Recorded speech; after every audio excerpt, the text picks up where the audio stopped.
بابو سہام الفرس، واہ، گھوڑے کو مال غنیمت میں حصہ ملنا. سہام سہم قسمت تقسیم.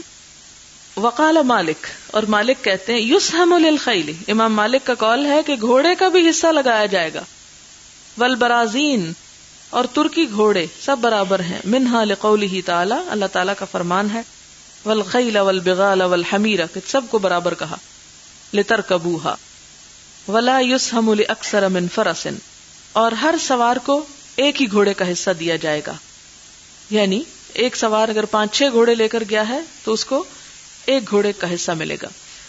حدثنا عبید بن اسماعیل عن ابی اسامۃ عن عبید اللہ عن نافع عن ابن عمر رضی اللہ عنہما ان رسول اللہ صلی اللہ علیہ وسلم جعل للفرس سہمین ولصاحبہ سہما، کہ نبی صلی اللہ علیہ وسلم نے گھوڑے کے 2 حصے لگائے اور سوار کا 1 حصہ.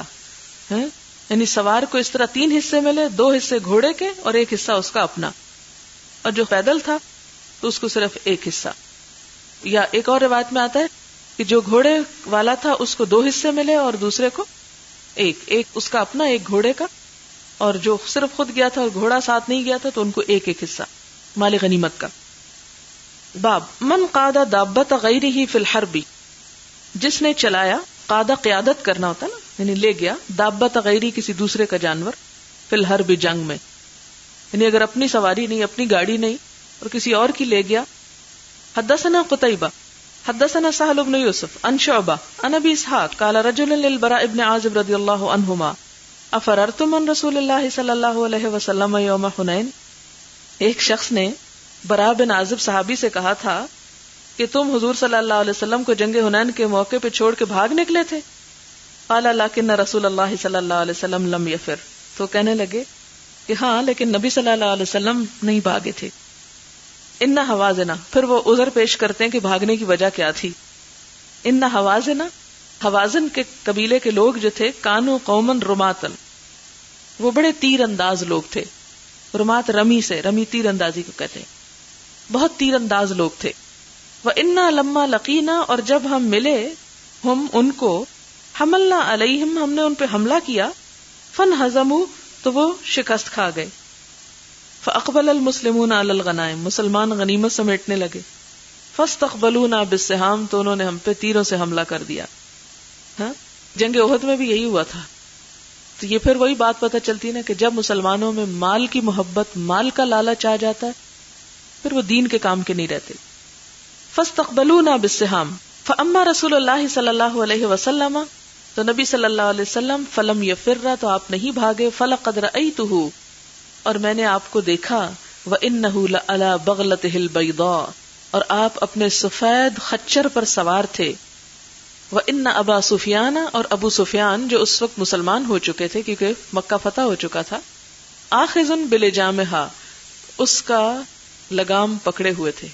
یعنی جنگ حنین میں ابو سفیان جو مسلمان ہو چکے تھے، حضور صلی اللہ علیہ وسلم کے گھوڑے کی لگام تھامے ہوئے تھے.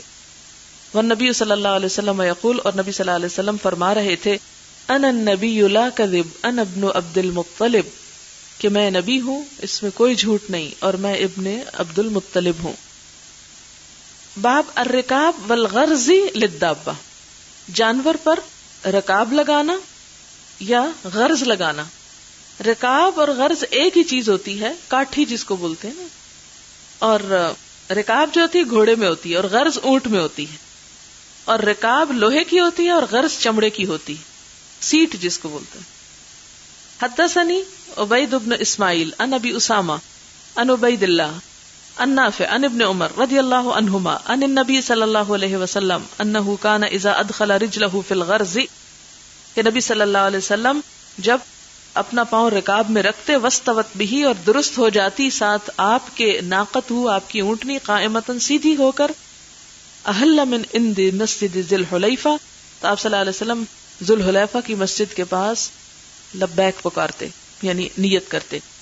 مراد اس سے کیا ہے؟ جیسے آپ قرآن پاک میں بھی پڑھ چکے ہیں کہ جب تم سواری کرو، فَإِذَا اسْتَوَيْتُمْ، درست ہموار ہو کے بیٹھ جاؤ. اور یعنی مراد یہ کہ اونٹ کھڑا ہو جائے اور انسان بالکل بیلنس ہو جائے تو پھر دعا پڑھو. آپ صلی اللہ علیہ وسلم بھی اسی طرح جب عمرے کے لیے جاتے تو ذو الحلیفہ کی مسجد کے پاس احرام پہن کے اونٹنی پہ بیٹھتے، اونٹنی کھڑی ہو جاتی اور روانہ ہونے لگتی، اس وقت آپ احرام کی نیت کرتے، لبیک شروع کرتے.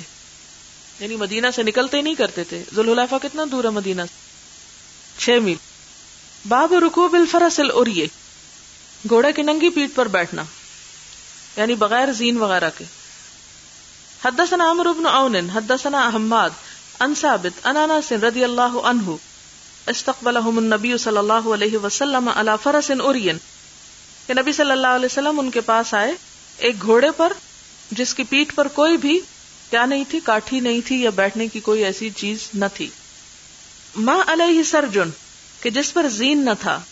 فی عنقہ سیف، اور آپ کی گردن میں تلوار لٹک رہی تھی.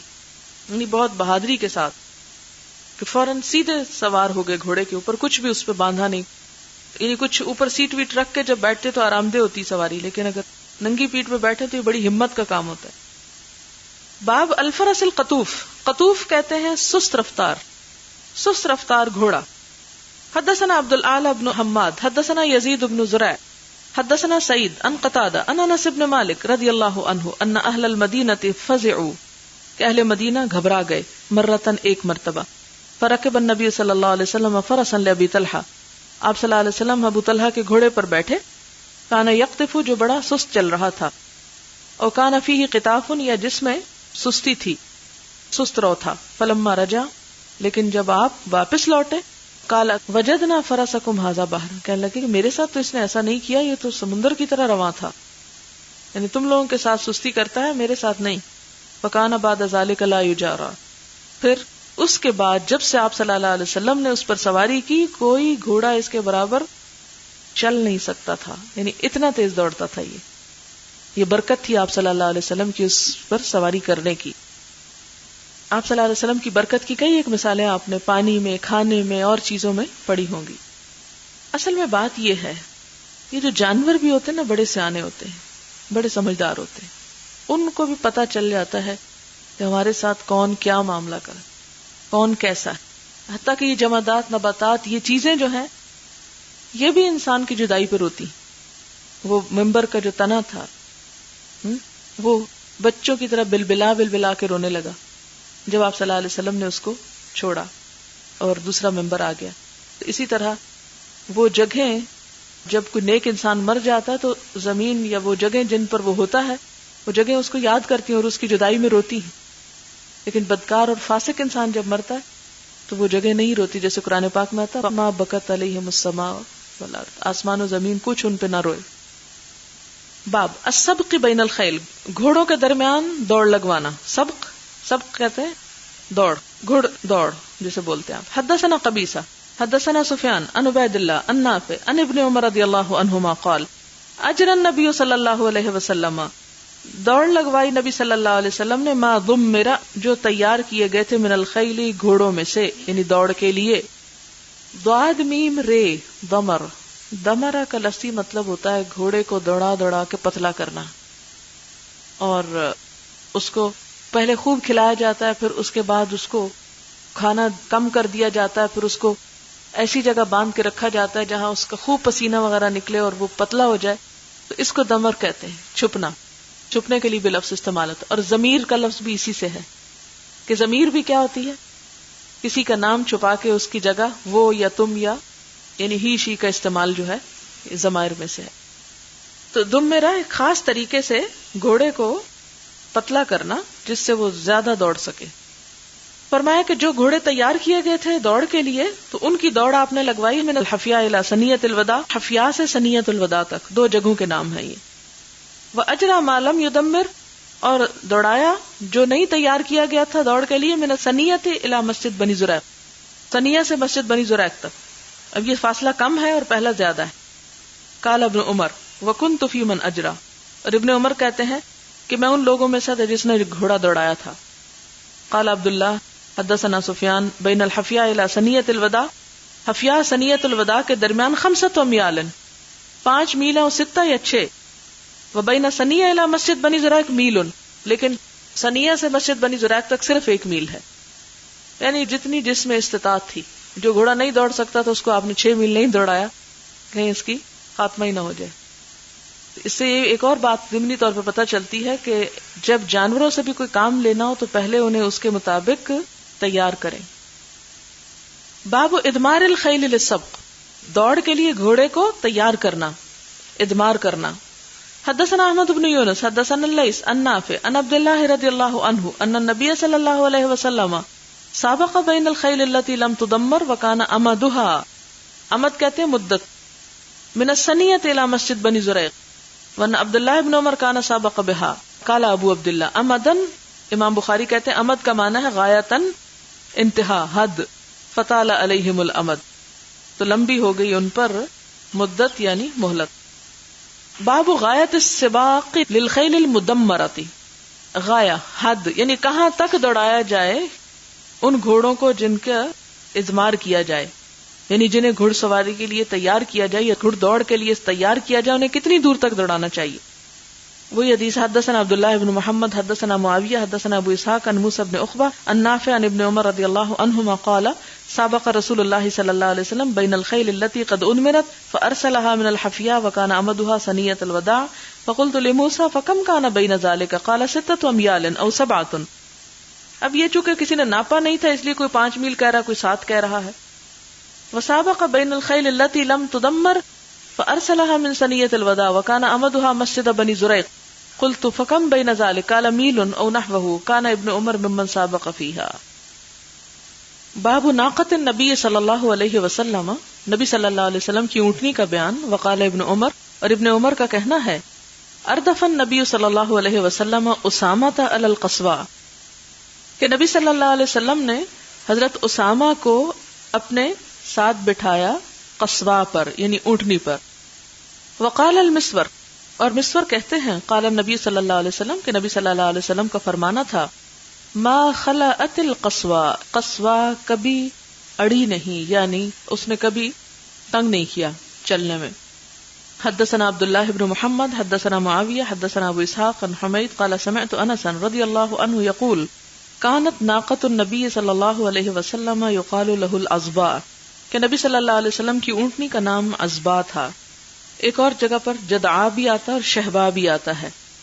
اب آپ کہیں گے کہ ایک اونٹنی اور اتنے نام، تو آپ نے دیکھا ہوگا کہ بعض اوقات آپ کے بچے کا ایک نام ہوتا ہے اور آپ اس کے کئی نام بنا لیتے ہیں. تو یہ ایک محبت کی علامت ہے نام رکھنا.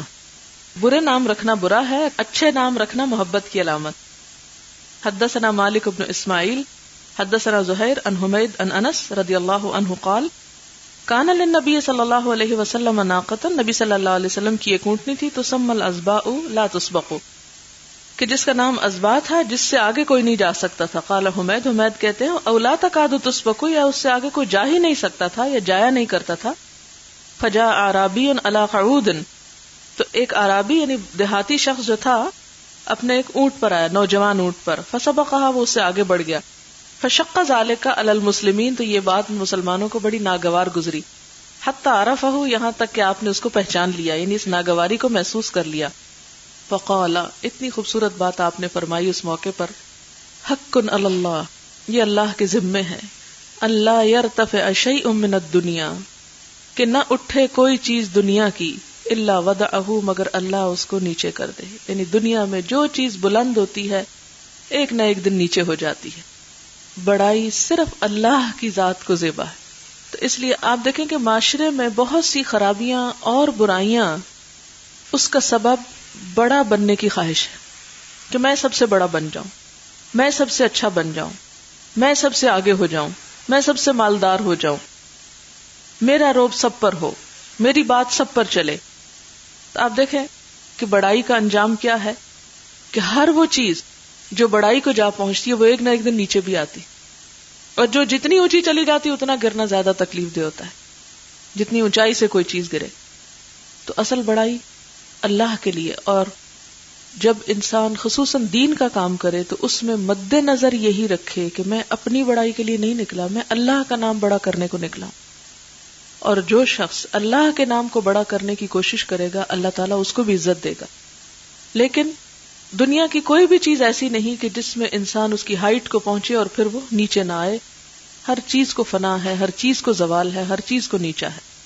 اور یہ بات آپ نے کہاں سے فرمائی؟ اپنی اونٹنی کے پیچھے رہ جانے سے، تاکہ صحابہ کرام کو دنیا کی یہ حقیقت اور بے ثباتی اور بے اعتباری جو ہے وہ سمجھ میں آ جائے.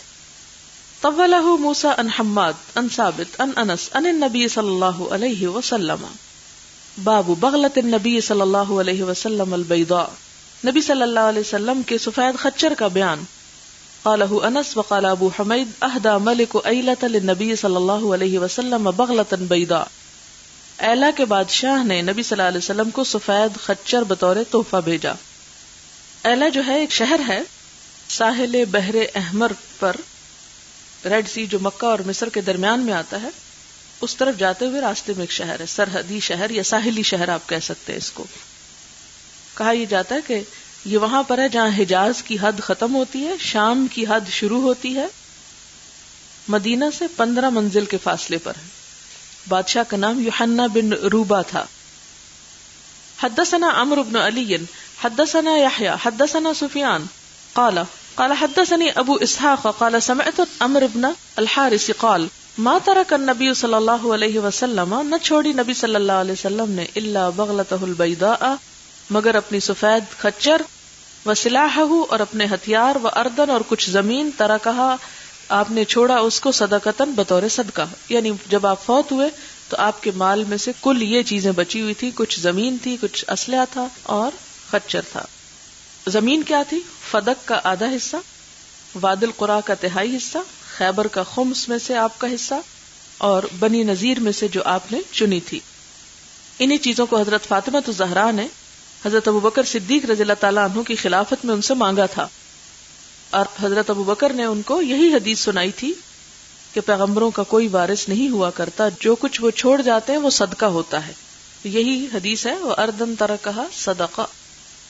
حدثنا محمد بن المثنى حدثنا يحيى بن سعيد عن سفيان قال حدثني ابو اسحاق عن البراء رضي الله عنه قال له رجل يا ابا عمارة. براء بن عازب سے روایت ہے کہ ایک شخص نے ان سے کہا، ابو عمارہ یہ براء کی کنیت ہے، ولیتم یوم حنین، تم نے پیٹ پھیری تھی حنین کے دن؟ قال لا واللہ ما ولی النبی صلی اللہ علیہ وسلم. اب یہ دیکھیں کہ ہر دفعہ وہ اقرار نہیں کرتے کہ ہم نے پیٹ پھیری تھی، کہتے ہیں نبی صلی اللہ علیہ وسلم نے نہیں پھیری. کیونکہ آپ کو پتا ہے کہ یہ بہت ہی ناپسندیدہ چیزوں میں سے ہے تولی یوم الصح. ولکن واللہ سرعان الناس فلقیہم حوازن بالنبل. کہتے ہیں کہ جلد باز لوگوں نے پیٹ پھیری، اور جیسے کہ پیچھے آپ پڑھ چکے ہیں کہ وہ مال غنیمت کو پڑ گئے. فلقیہم حوازن بالنبل، تو حوازن کے کافروں نے ان کو تیروں پہ دھر لیا. والنبی صلی اللہ علیہ وسلم علی بغلۃ البیضاء، اور آپ اپنے سفید خچر پہ تھے. وابو سفیان بن الحارث آخذ بلجامھا، اور ابو سفیان بن حارث اس کی لگام پکڑے ہوئے تھے. والنبی صلی اللہ علیہ وسلم یقول ان النبی لا کذب انا ابن عبد المطلب. باب جہاد النساء، عورتوں کا جہاد. جیسا کہ پہلے بھی میں آپ کو واضح کر چکی ہوں کہ عورتوں پر جہاد فرض کا درجہ نہیں رکھتا، عورت پر لازم نہیں، عورت کو سہولت دی گئی، عورت کو رعایت دی گئی، لیکن اس کے باوجود ایک نفلی کام کے طور پر اپنی خوشی سے عورتیں اس میدان میں اپنی اہلیت اور ضرورت کے مطابق نکلتی بھی نہیں. یعنی بین نہیں لیکن اسی طرح فرض بھی نہیں، یعنی ان کی آزادی اور سہولت پہ چھوڑ دیا گیا. پھر کہتی ہے ہمیں آزادی نہیں دی گئی. حدثنا محمد بن کثیر اخبرنا سفیان عن معاویہ بن اسحاق عن عائشہ بنت طلحہ عن عائشہ ام المؤمنین رضی اللہ عنہا قالت استأذنت، حضرت عائشہ کہتی ہے میں نے اجازت مانگی النبی صلی اللہ علیہ وسلم، نبی صلی اللہ علیہ وسلم سے فی الجہاد، جہاد میں جانے کی. فقال جہادکن الحج، آپ نے فرمایا تمہارا جہاد حج ہے، یعنی جو عورت حج کر لیتی ہے وہ جہاد کے درجے کو پہنچ جاتی. وقال عبداللہ بن الولید حدثنا سفیان عن معاویہ بہذا.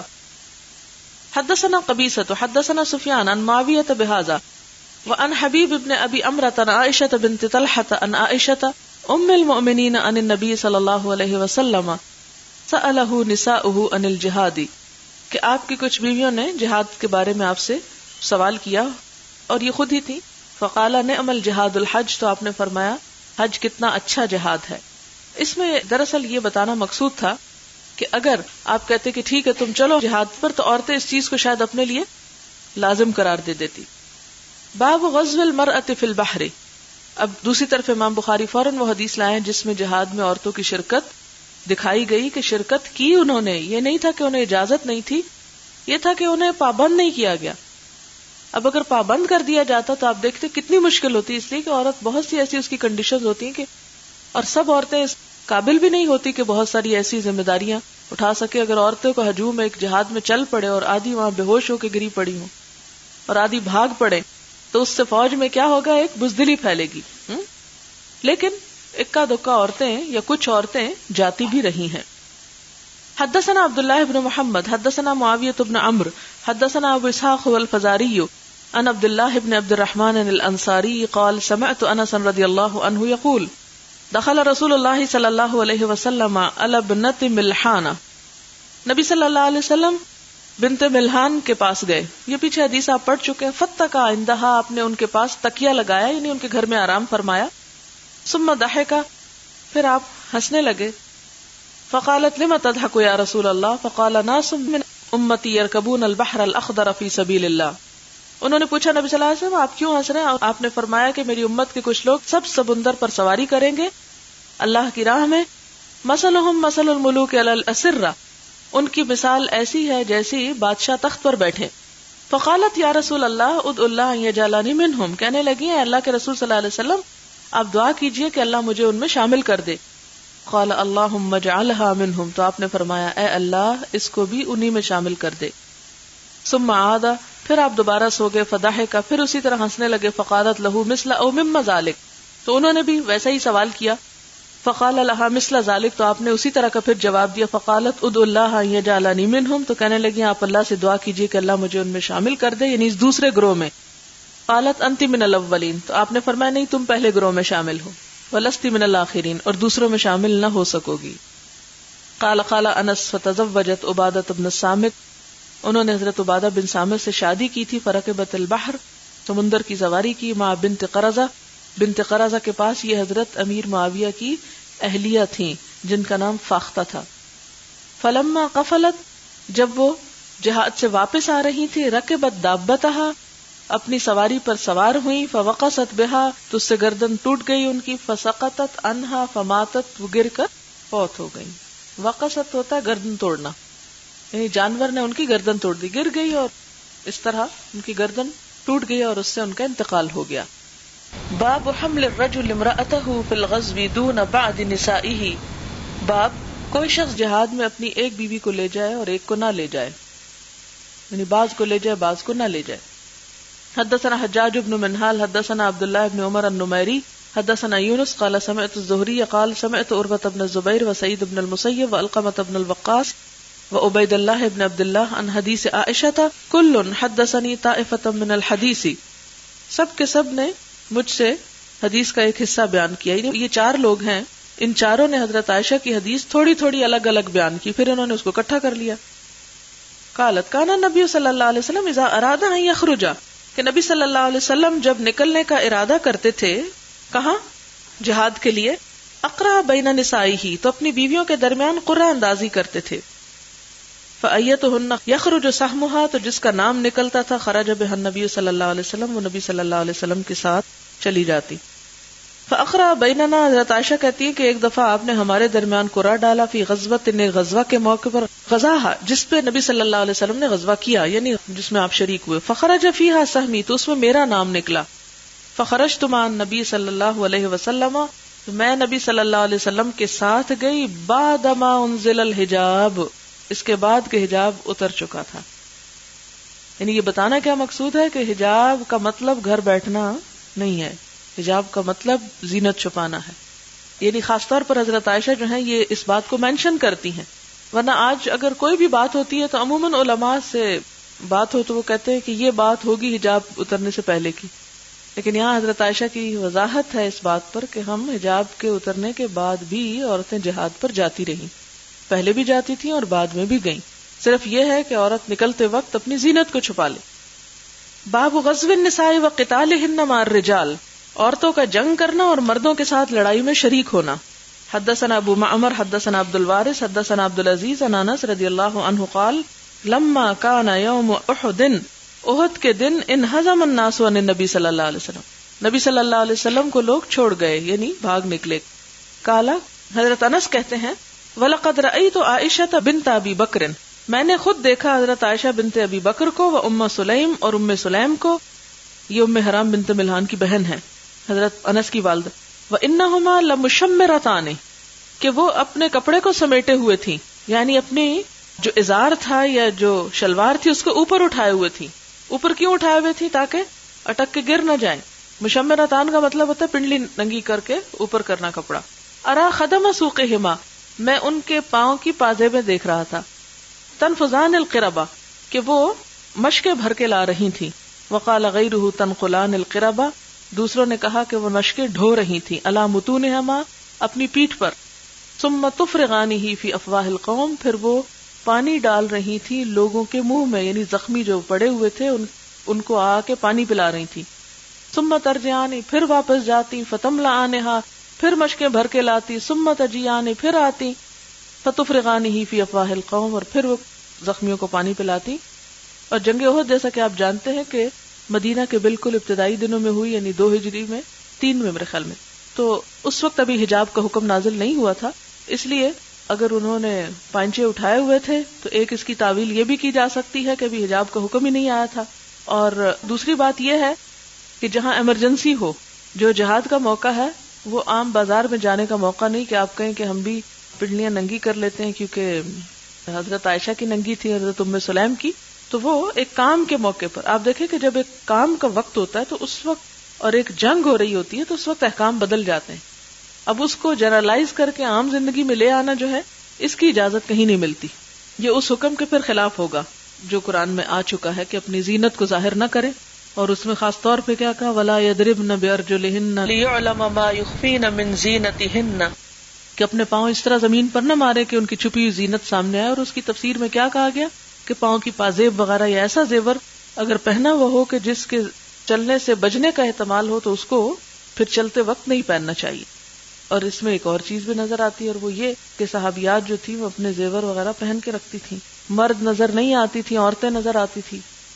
باب حمل النساء القربہ الی الناس فی الغزو، جہاد میں عورتوں کا مشقیں اٹھا کر مردوں کے پاس لے جانا. حدثنا عبدان اخبرنا عبداللہ اخبرنا یونس عن ابن شہاب قال ثعلبۃ بن ابی مالک ان عمر بن الخطاب رضی اللہ عنہ قسم مروتا بین نساء من نساء المدینہ. ایک دفعہ حضرت عمر رضی اللہ تعالی عنہ نے تقسیم کی مروتن چادریں، بین نساء عورتوں کے درمیان، من نساء المدینہ مدینہ کی عورتوں، یعنی مدینہ کی عورتوں میں آپ نے چادریں تقسیم کی. مال غنیمت آیا ہوگا. فبقی مرۃ جید، تو ایک بہت اچھی چادر بچ گئی. فقال له بعض من عنده، آپ کے پاس کوئی شخص تھا وہ کہنے لگا، یا امیر المومنین، اے امیر المومنین، ائت ھذا ابنۃ رسول اللہ صلی اللہ علیہ وسلم التی عندک، یہ آپ دے دے نبی صلی اللہ علیہ وسلم کی نواسی کو جو آپ کے پاس ہیں. اور یہ حضرت ام کلثوم ہیں جو حضرت علی کی صاحبزادی تھی اور حضرت عمر کی اہلیہ تھی. وہ کہتے ہیں کہ التی عندک یعنی جو تمہارے پاس ہیں، یعنی تمہاری بیوی ہیں. یریدون ام کلثوم بنت علی، ان کا اشارہ تھا کس کی طرف؟ آپ کی اہلیہ ام کلثوم کی طرف. فقال عمر، حضرت عمر کہنے لگے، ام سلیت احق کو، ام سلیت جو ہے وہ زیادہ حقدار ہے اس چادر کی، اپنی بیوی کو نہیں دوں گا، ان کو دوں گا. کیوں؟ وَأُمُّ سَلِيت مِن نِسَاءِ الْأَنصَار، انصار کی عورتوں میں سے ہے، ممن بایا رسول اللہ صلی اللہ علیہ وسلم، جنہوں نے نبی صلی اللہ علیہ وسلم سے بیعت کی تھی. یعنی ان کی اس بیعت کی وجہ سے، اس خوبی کی وجہ سے انہوں نے ان کو زیادہ حقدار قرار دیا اس چیز کا جو ان کے پاس تھی، یعنی چادر. اور اس سے یہ بھی حضرت عمر کا عدل بھی سامنے آتا ہے کہ وہ قرابت داری کی بجائے کس چیز کو، تقوی اور عمل کو دیکھتے تھے کہ اس کے اعتبار سے. اور پھر ظاہری اعمال، ظاہر دلوں کا حال تو اللہ ہی جانتا ہے. یہ جنگ احد میں بھی شریک ہوئی تھی. قال عمر کہتے فإنها كانت تزفر لنا القرب يوم احد، وہ ہمارے لیے احد کے دن مشقیں ڈھو ڈھو کے لا رہی تھیں. قال ابو عبداللہ تزفر و تخیت، تزفر کا ایک اور معنی تخیت ہے، لیکن یہ درست نہیں ہے، سینا کہ مشقیں سی رہی تھی. ظاہر ہے وہ سینے کی جگہ تو نہیں تھی، وہ تو بھرنے کی جگہ تھی. تو اس سے کیا اندازہ ہوتا ہے، کس بات کا پتہ چلتا ہے کہ اگرچہ عورتوں پہ جہاد فرض نہیں ہے، لیکن اگر کوئی عورت نکلتی ہے تو اس کا یہ عمل قابل قدر ہوگا، مشکور ہوگا. اور اس عمل کی بنا پر حضرت عمر نے اس خاتون کو دوسری خواتین پر ترجیح دی. یعنی پیچھے دونوں طرح کی احادیث آ رہی ہیں. ازواج مطہرات نے حضور صلی اللہ علیہ وسلم سے پوچھا تو آپ نے کہا تم پہ فرض نہیں ہے, حج کر لو کافی ہے. پھر اس کے باوجود فرض نہ ہونے کے ہر جنگ میں جب آپ جاتے تو اپنے ازواج مطہرات کے درمیان قرعہ ڈال کے کسی نہ کسی کو ساتھ لے جاتے. حضرت عائشہ بھی کئی دفعہ گئیں. پھر حضرت عائشہ کا اور حضرت ام سلیم کا پانی بھر بھر کے لانا بھی پچھلی حدیث میں ذکر کیا گیا. ان ساری احادیث کو جب سامنے رکھتے ہیں تو اس سے کیا پتہ چلتا ہے کہ فرض کے درجے پر نہیں. اگر فرض ہو جاتا تو عورت پورا نہ کر سکتی, اور ہر عورت کے کام کا بھی نہیں, ہر عورت بھی نبھا نہیں سکتی.